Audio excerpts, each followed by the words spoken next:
opinion et analyse. Cube Radio. Cube Radio. Cube Radio. Cube Radio.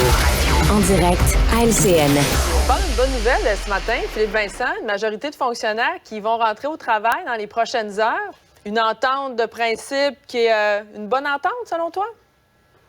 Oui, quand on regarde les conditions pour les fonctionnaires, les chiffres notamment au niveau salarial, c'est quand même pas mal. Les fonctionnaires demandaient 13, quelques pourcents. Là, si tu faisais un cumulatif, ça arrivait à peu près à 14 sur 3 ans. Le gouvernement offrait 9 Finalement, on s'est entendu sur 12,6 mais sur 4 ans. Donc, c'est un petit peu plus long. Ceci dit, ça reste une augmentation assez considérable. Là-dedans, il y a un montant forfaitaire.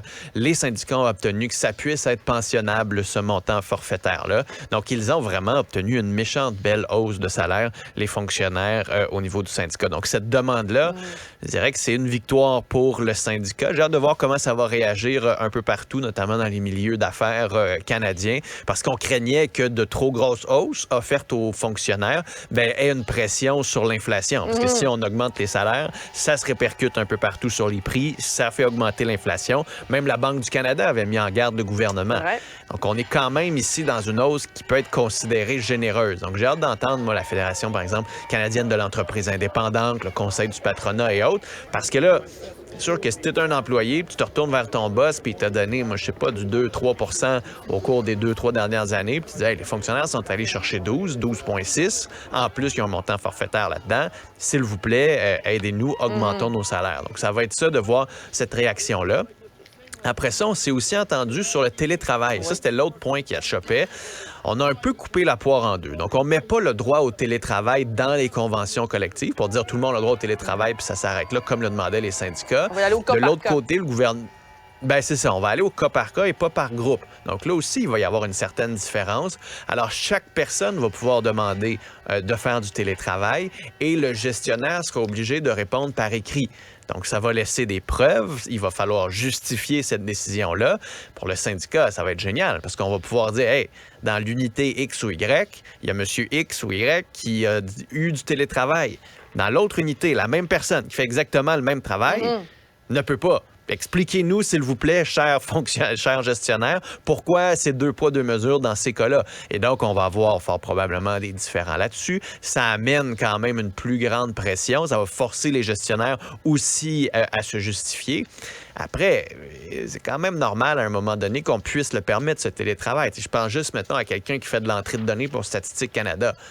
Ça se fait qu'il ne pourrait pas, je ne sais pas, faire du télétravail une semaine sur 2, par exemple. Là aussi, c'est une question qui est intéressante. On ne donne pas le droit, mais au moins, on va y aller au cas par cas. Il reste, il faut quand même le dire, 35 000 employés de l'Agence du revenu qui sont toujours en grève. Il faut comprendre qu'au Canada, l'Agence du revenu, c'est comme une agence à part entière. Et donc, c'est pas le Conseil du Trésor, donc les 120 000 employés qui ont négocié avec l'Association de la fonction publique du Canada, mais c'est un autre employeur, l'Agence du revenu. Donc, les négociations, dans ce cas-là, se poursuivent. Pour rappeler qu'ils demandaient à peu près 20 eux, d'augmentation. Oui, quand Auront-ils un petit peu plus que le 12?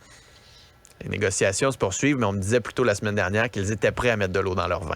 Oui, et il y a une manifestation d'ailleurs aujourd'hui qui est prévue de ce côté-là. Parlons maintenant de cette autre grosse semaine qui s'amorce pour la Fondation Trudeau. Philippe Vincent, le frère du premier ministre Alexandre Trudeau, qui doit comparaître mercredi devant le comité parlementaire qui étudie l'ingérence étrangère.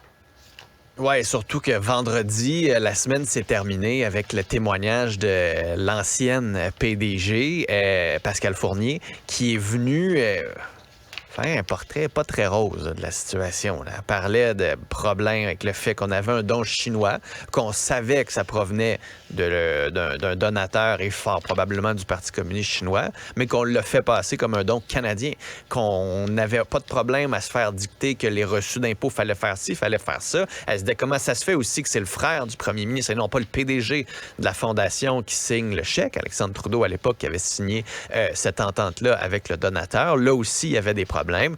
Comme tu le disais, là, c'est au tour d'Alexandre Trudeau de venir. Et ce qui est particulier là-dedans, c'est que ça fait 3 ans, lui, qui n'est plus dans la fondation, plus membre du conseil d'administration, veut quand même venir laver la réputation de tout ça, va devoir nous expliquer quand même à l'époque comment ça fonctionnait, pourquoi c'est lui qui a signé ce chèque-là, est-ce qu'il savait qu'il y avait des enjeux, pourquoi il n'y a pas eu de questions qui ont été posées, tout le financement et le fonctionnement à l'intérieur du conseil d'administration aussi qui a causé autant de frustration. Il va y avoir des questions à ce sujet-là. Ouais. La fondation Trudeau elle-même maintenant veut témoigner à la lumière du témoignage vendredi dernier de son ancienne PDG. Donc c'est vraiment un beau bordel. On s'attendait à avoir des questions sur la Chine, peut-être un peu moins sur cette fondation-là. Et c'est important de le rappeler, c'est important qu'on fasse de l'enquête sur cette fondation-là. 125 millions quand même de fonds publics qui ont été investis. Donc c'est la fondation qui reçoit le plus d'argent du public. Je pense que c'est normal qu'on fasse la lumière là-dessus. Puis quand on voit le bordel, là, on se dit, ouais, un petit peu de lumière, ça va peut-être désinfecter le tout. Là.